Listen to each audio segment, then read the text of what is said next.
for the last 5 years, ang Tulfo Brothers supported ninyo si Pangulong Duterte at sinuportahan din kayo ng Pangulo. Malapit kayo sa kanya, tulad pa rin ni Pacquiao. Malapit kayo sa kanya, mga Tulfo Brothers. Kaya sumikat kayo kasi malapit kayo sa kanya. Kaya yung DDS solid vote niya, support na support sa inyo.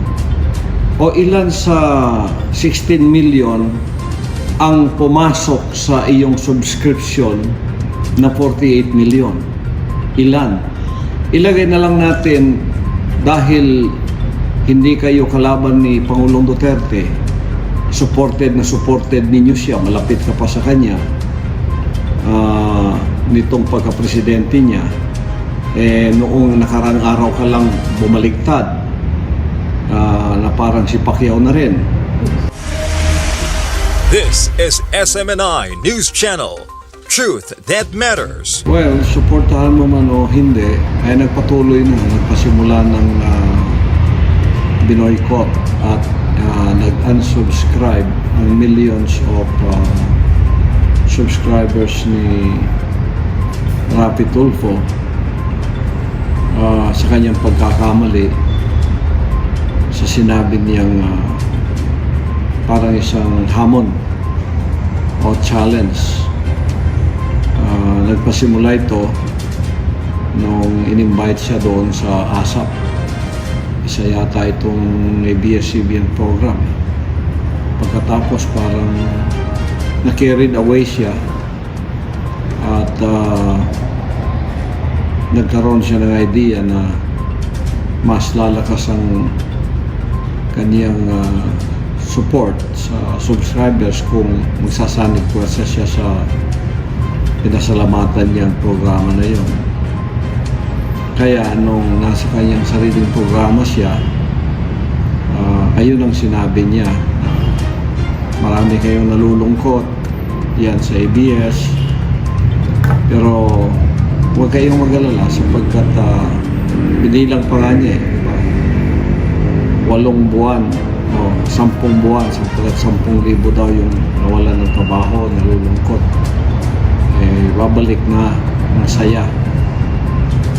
Pagkatapos, dinugtungan pa niya yon ng pinagsanib na pwersa ng kanyang Facebook ata at Instagram o YouTube na naging 42 million at parang ginawa pang 50 million versus 16 million.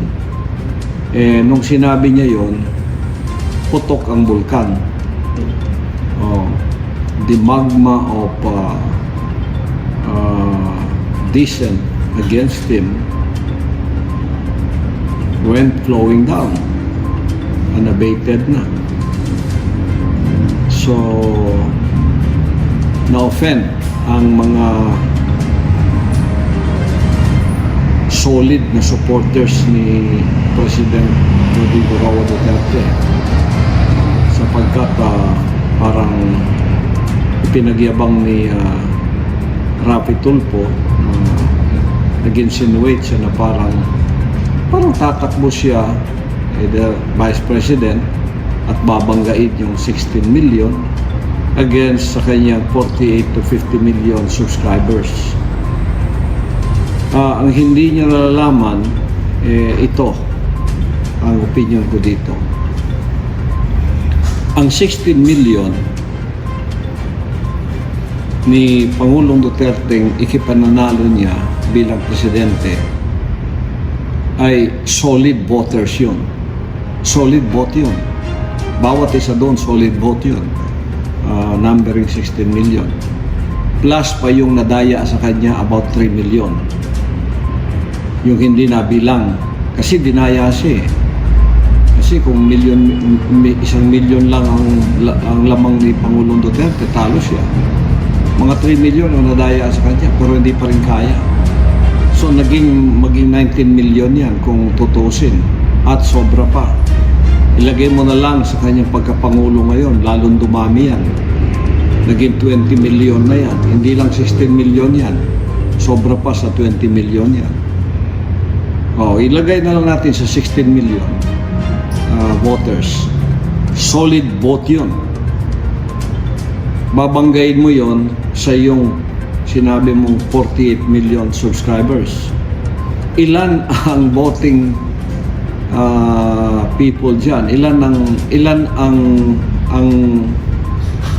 Ilan sa 48 million mo ang bumoboto? Okay? Ilan diyan ang boboto sa iyo kung tatakbo ka? Yan ang dapat mong isipin.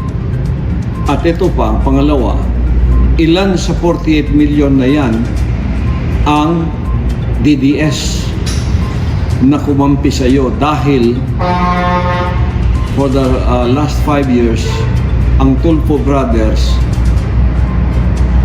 supported ninyo si Pangulong Duterte at sinuportahan din kayo ng Pangulo. Malapit kayo sa kanya tulad pa rin ni Pacquiao. Malapit kayo sa kanya, mga Tulfo Brothers. Kaya sumikat kayo kasi malapit kayo sa kanya. Kaya yung DDS solid vote niya, support na support sa inyo. O ilan sa 16 million ang pumasok sa iyong subscription na 48 million? Ilan? Ilagay na lang natin dahil hindi kayo kalaban ni Pangulong Duterte, supported ninyo siya, malapit ka pa sa kanya nitong pagka-presidente niya, noong nakarang araw ka lang bumaligtad na parang si Pacquiao na rin. O ngayon, ilan sa 16 million na yon ang nakapasok sa iyong subscription? Kung 16 million yon, aalis lahat sa iyo yon sapagkat na-offend na sila sa iyo. Kahit i-delete mo pa yung yung video na ginawa mo, wala na, kalat na Ako nga, meron akong kopya Lahat ng tao may kopya na nun, kahit i-delete mo. The damage has been done. Wala ka na magagawa doon. Magpapatuloy na yung landslide ng pagkawala sa iyo ng mga subscribers mo na puro mga DDS. Halimbawa, yung mga taong hindi naman Duterte supporters, natulungan mo nga kasi kaya nga sumikat ka dahil tiwalang-tiwala sila sa iyo. At tumutulong ka naman, nakakatulong ka naman sa ganang ginagawa mo sa iyong programa. Ngayon, nawalan sila ng tiwala na sa iyo. Kasi yun ang ginawa mo. Binangga mo na tulad ni Pacquiao, ang ating Pangulo.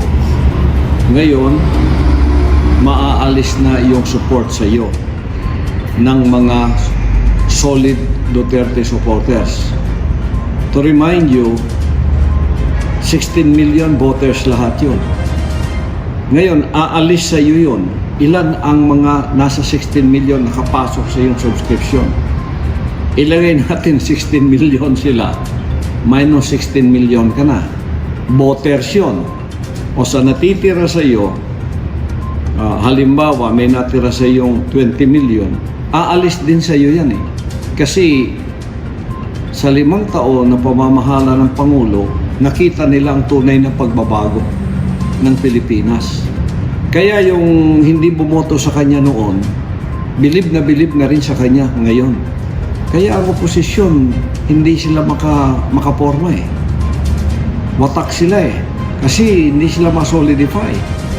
Kasi hindi na pwedeng tabunan pa ginawa ng ating Pangulo.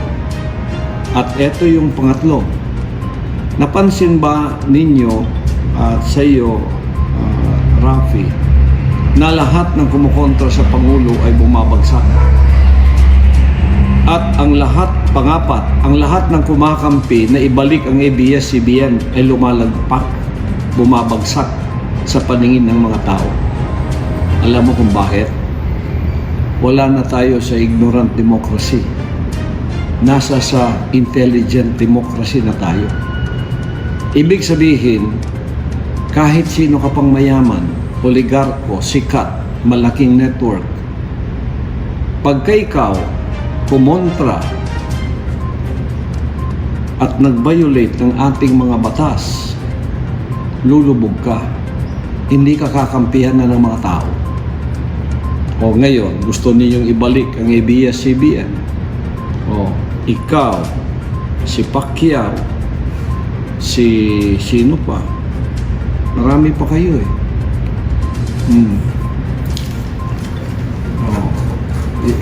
Nagsalita ka na eh. Ibabalik ang ABS, ikaw, si Pacquiao, si Isko, at sino pa riyan.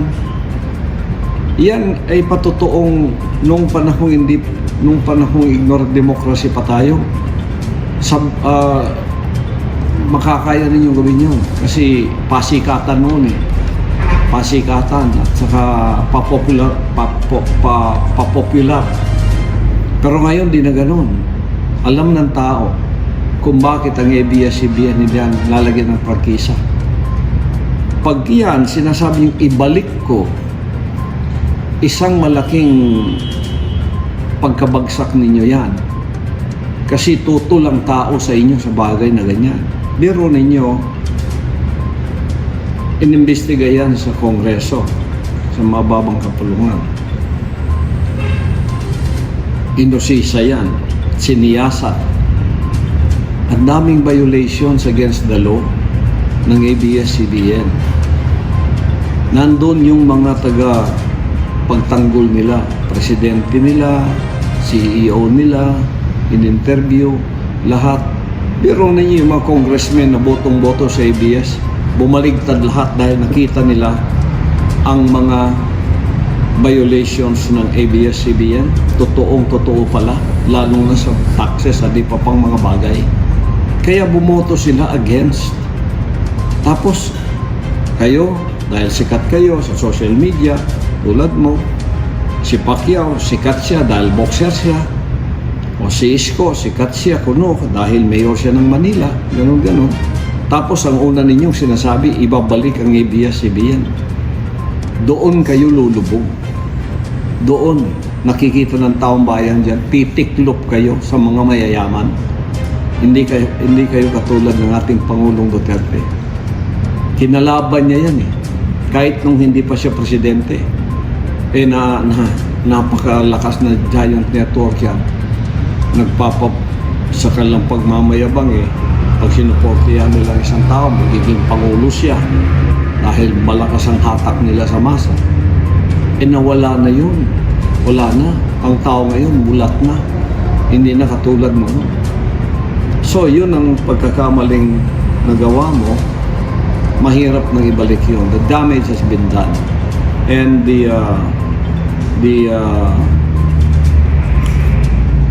your loss of subscribers will continue. I'm sorry to say. Kaya nakikita natin dito ang kamay din ng ating Panginoong Diyos na yung nagmamataas sa sarili, ibababa, nagbabagsak. Tingnan niyo yung pagmamataas ng ABS-CBN sa katauhan ni Vice Ganda. Bagsak. Ikaw, sabi mo, 48 to 50 million na subscribers mo. Binangga mo yung nagpapanalo sa ating Pangulo. Bagsak ka. Si Isko, babagsak din yan. Kasi ganon din ang sinabi niya, ibabalik ang ABS-CBN. Si Pacquiao, ganon din ang sinabi niya, ibabalik ang ABS-CBN. Ang ibig sabihin, basta mayaman, ababalo sa inyo. Hindi ko walang playing field. Pag kayong naging pamuno ng ating bansa, hindi equal ang playing field. Para sa inyo ang mayaman. Tiklop kayo sa mga mayaman. Oligarko, mayaman. Kung sa inyo ibibigay ang kapangyarihan at pamamahala, kawawa ang taong bayan. Kasi beholden kayo sa mga mayayaman, sa mga popular, mayayaman, o sino ngayon ang pinaglilingkuran ninyo? Di ba ang sarili ninyo? Hindi ang taong bayan? Compare kayo ngayon kay Pangulong Duterte. Hindi siya natakot sa mga sikat, popular, basta't meron kang violation sa ating mga batas. Pantay-pantay tayong lahat. wala siyang kinikilingan. Yan ang tunay na pamumuno. Kaya, this is lesson learned para sa inyo. Sa bansa natin, dapat ang namumuno, you adhere to the rule of the law. You adhere to the rule of the law. Kayo, hindi pa nga kayo nasa posisyon. Number 1 na sa inyong agenda. Ang ABS-CBN, ibabalik. Akala ninyo kung nasa posisyon kayo, kadagad mababalik ninyo. Hindi naman kayo nagbibigay ng prangkisa. Ang Kongreso ang nagbibigay ng prangkisa. Dadaan din yan doon. O pag-uusapan din yan doon. Sasalungatin din yan ng mga magigiting na mga lawmakers natin na tulad ni na hindi tumitiklop na sina Marcoleta, ni na Defensor at iba pa. Hindi ka agad-agad na mangangako kayo. Doon lang nakita na kayo ang pagkiling ninyo o ang inyong paghilig sa mga mayayaman. Tapos sasabihin nyo, ang aking ginagawa para sa bayan. Ang aking agenda ay para sa mga mahihirap at sa mga mamamayan. Pero tingnan ninyo, it is in contrast of what you're doing. So, malaking blunder ang nagawa mo, malaking pagkakamali kung ano yung nasa loobin mo. Pero ito, pinahayag din para makita na ikaw, maganda ka sa programa mo, tumulong ka na lang. Pero maging isang opisyal ng ating pamahalaan na merong tibay, tapang upang ipatupad ang batas. Wala kayo sa kalidad na ganyan. Wala kayo sa kalidad na ganyan. Ikaw, si Pacquiao, si Isko, at iba pang ibig kagad-agad ibalik ang ABS. Ito'y naging batayan ngayon kung sino talaga ang tatayo para sa Pilipino. Batas ang pag-uusapan, the rule of law. Namutawi naman sa mga bibig ninyo. Para sa inyo, ang mayaman above the law. Kaming mga mahihirap, pagka nagkamali, pitik agad. Pero mayaman, kahit na daming mga taxes na babayaran, okay lang sa inyo. Iyan ang paningin ng ating pamayanan ngayon sa inyo. Hindi nyo mababawi yun. Kahit magbagandang loob pa kayo, kahit magsabi pa kayo, supported ko si Pangulong Duterte, wala na maniniwala kasi ang saloobin ninyo, totoong puso ninyo, lumabas na. Yun ang masasabi ko dyan. So, ito isang pamantayan kung sino talaga ang dapat na tumakbo, mamuno at magkaroon ng posisyon sa ating pamahalaan na totoong mahal ang bayan, hindi ang bayaman. Salamat.